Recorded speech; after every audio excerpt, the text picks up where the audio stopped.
फातिमा जिन्ना ने कायद-ए-आज़म मोहम्मद अली जिन्ना की यादों पर मबनी किताब माई ब्रदर में ऐसा क्या लिखा कि हुकूमत को इसे सेंसर करना पड़ा। लियाकत अली खान जब कायद-ए-आज़म से मिलने ज़ियारत गए तो कायद-ए-आज़म ने अपनी बहन के सामने ऐसा कौन सा इंकशाफ किया जिसे सुनकर फातिमा जिन्ना के आंखों में आंसू आ गए, और वो कौन सा वाक़या था जिसे कायद-ए-आज़म ने अपनी ज़िंदगी का सबसे बड़ा और आखिरी सदमा करार दिया। आइए बात करते हैं।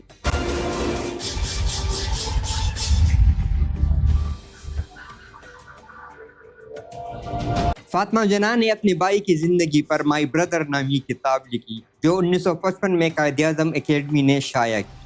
ताहम इसके बाद अबवाब ख़ास तौर पर नवाबज़ादा लियाकत अली ख़ान से मुतालिक हिस्सों को सेंसर कर दिया गया ताकि पाकिस्तान की नज़रियाती बुनियादों को नुकसान न पहुँचे।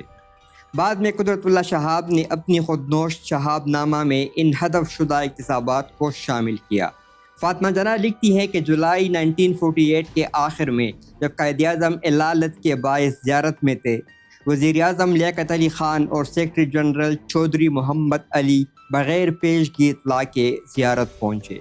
लियाकत अली ख़ान ने कायद-ए-आज़म के पर्सनल डॉक्टर इलाही बख्श से इनकी सेहत की तशख़ीस पूछी, जिस पर डॉक्टर ने कहा कि इन्हें मिस फातिमा ने यहाँ बुलाया है, इसलिए वो अपने मरीज़ की मालूमात सिर्फ़ मिस फातिमा को ही बता सकते हैं।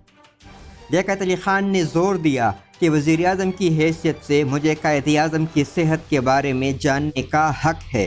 डॉक्टर ने शाइस्तगी से जवाब दिया कि मरीज़ की इजाज़त के बग़ैर वो कुछ नहीं बता सकते।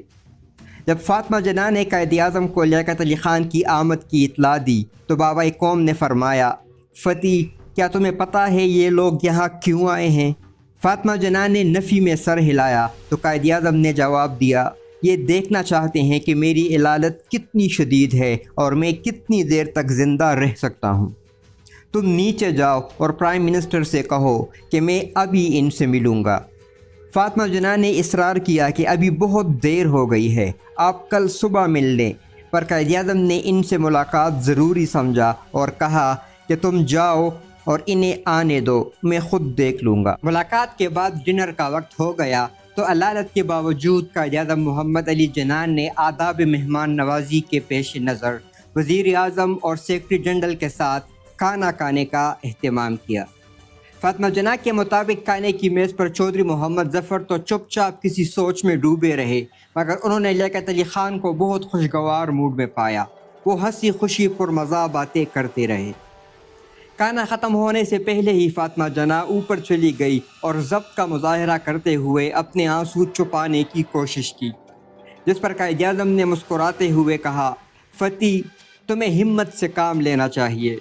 बहरहाल इस सारी बात से फातिमा जिन्ना का मतलब ये था कि लियाकत अली ख़ान तो जैसे कायद-ए-आज़म की मौत के इंतज़ार में ही बैठे थे।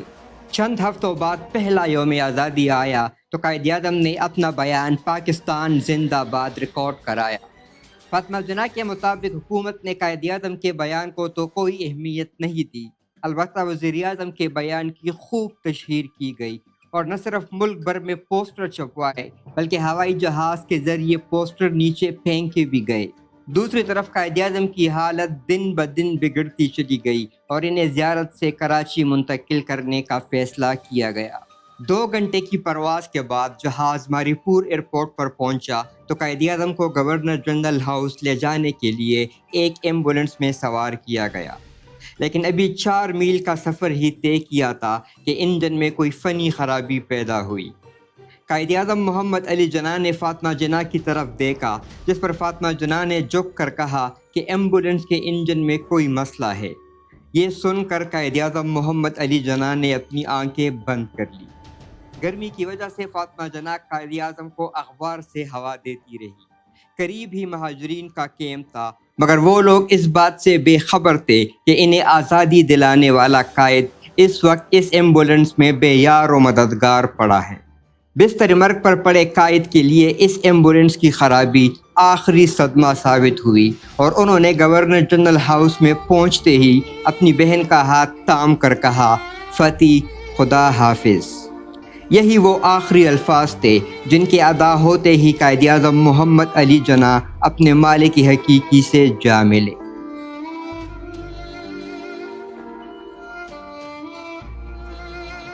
قائد اعظم کی وفات کے 2 سال بعد تک فاطمہ جناح کو قوم سے مخاطب ہونے کی اجازت نہ مل سکی کیونکہ حکومت تقریر کا مسودہ پیشگی حاصل کرنا چاہتی تھی۔ قائد اعظم کی 30ویں برسی پر فاطمہ جناح کو ریڈیو پاکستان پر تقریر کرنے کی اجازت تو ملی، لیکن ریڈیو پاکستان کے کنٹرولر ZA بخاری نے 2 جملے حذف کرنے کو کہا۔ فاطمہ جناح نے اس سینسرشپ کو قبول کرنے سے انکار کر دیا، مگر جب تقریر نشر ہوئی تو تقریر کے انہی 2 موقعوں پر جہاں پر تقریر کے 2 جملوں کو حذف کرنے کا کہا گیا تھا، مائک کی آواز بند کر دی گئی اور لوگ وہ 2 جملے سننے سے محروم رہے۔ جب فاطمہ جناح کو یہ معلوم ہوا تو انہوں نے اس پر برہمی کا اظہار کیا، جس پر حکومت نے یہ موقف اختیار کیا کہ بجلی کی فراہمی میں تعطل کے باعث ایسا ہوا ہے۔ مگر فاطمہ جناح نے تعجب کا اظہار کرتے ہوئے کہا، یہ مائک ٹرانسمیٹرز بڑے معاملہ فہم ہیں، یہ خواہش اور فرمائش کے عین مطابق اسی وقت فعل ہوئے جب وہی 2 جملے کہے گئے جنہیں قابل اعتراض قرار دیتے ہوئے سینسر کرنے کا کہا گیا تھا۔ یہ سب کچھ تب ہو رہا تھا جب لیاقت علی خان سربراہ حکومت تھے۔ داخلی محاذ پر لیاقت علی خان نے کئی ایسے فیصلے کیے جن کے نتیجے میں نہ صرف جمہوریت کو نقصان پہنچا بلکہ سیاسی جماعتیں بھی کمزور ہوئیں۔ مثال کے طور پر گورنمنٹ آف انڈیا ایکٹ 1935 میں یہ ترمیم کر کے آمریت کی داغ بیل ڈال دی گئی کہ کسی بھی صوبے میں وزیر اعلیٰ نامزد ہونے کے لیے ایوان میں اکثریت کافی نہیں، بلکہ امیدوار کو گورنر کی خوشنودی حاصل کرنا ضروری ہے، یعنی گورنر کی منظوری بھی ہونی چاہیے۔ لیاقت علی خان نے احتساب کی آڑ میں سیاسی انتقام کی روایت بھی ڈالی اور 14 جنوری 1949 کو public and representative office disqualification act یعنی پراڈا کا اجرا کیا، جس کے تحت وزیر اعلیٰ پنجاب نواب ممدود اور مستقبل کے وزیر اعظم حسین شہید سہروردی کے خلاف کارروائیوں کا آغاز کیا گیا اور پھر پنجاب حکومت کو برطرف کر دیا گیا۔ لیاقت علی خان کے دور میں ہی وزیر اعلیٰ سندھ پیر الہی بخش کے خلاف پراڈا کے تحت کارروائی ہوئی اور انہیں 6 سال کے لیے نااہل قرار دیا گیا۔ لیاقت علی خان کی حسین شہید سہروردی کے ساتھ مخالفت کوئی ڈکی چھپی بات نہیں تھی، مگر 11 ستمبر 1950 کو تو حد ہی پار ہو گئی اور لیاقت علی خان نے حسین شہید سہروردی کو کتا قرار دے دیا۔ قدرت اللہ شہاب کی کتاب شہاب نامہ میں بیان کی گئی تفصیل کے مطابق لیاقت علی خان نے کہا، مسٹر سہروردی آج کل ہر روز تقریریں کرنے اور بیان جاری کرنے میں مصروف ہیں۔ یہی وہ صاحب ہیں جو ہندوستان کے مسلمانوں کا اتحاد پارا پارا کرنے کے بعد یہاں تشریف لائے۔ اب پاکستان آنے کے بعد بھی مسٹر سہروردی اور ان کی سیاسی جماعت عوامی لیگ پاکستانی مسلمانوں کے اتحاد کو توڑنے مروڑنے میں مصروف ہیں۔ سہروردی کا دعویٰ ہے کہ پاکستان کے حالات روز بروز بدتر ہوتے جا رہے ہیں۔ وہ اس قسم کی باتوں کا پرچار کر کے کس کو فائدہ پہنچانا چاہتے ہیں؟ بے شک ہمارے دشمنوں نے یہ کتے ہمارے خلاف بونکنے کے لیے ہی چھوڑ رکھے ہیں۔ یہ لوگ وطن کے غدار ہیں، جھوٹے ہیں اور منافق ہیں۔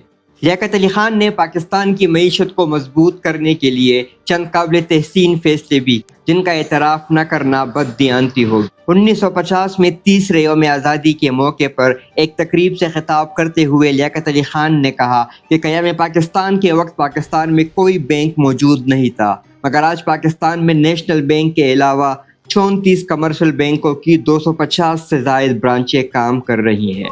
لیاقت علی خان کا ایک اور کارنامہ پاکستانی کرنسی کی قدر کم کرنے کے لیے عالمی دباؤ کو نظر انداز کرنا تھا۔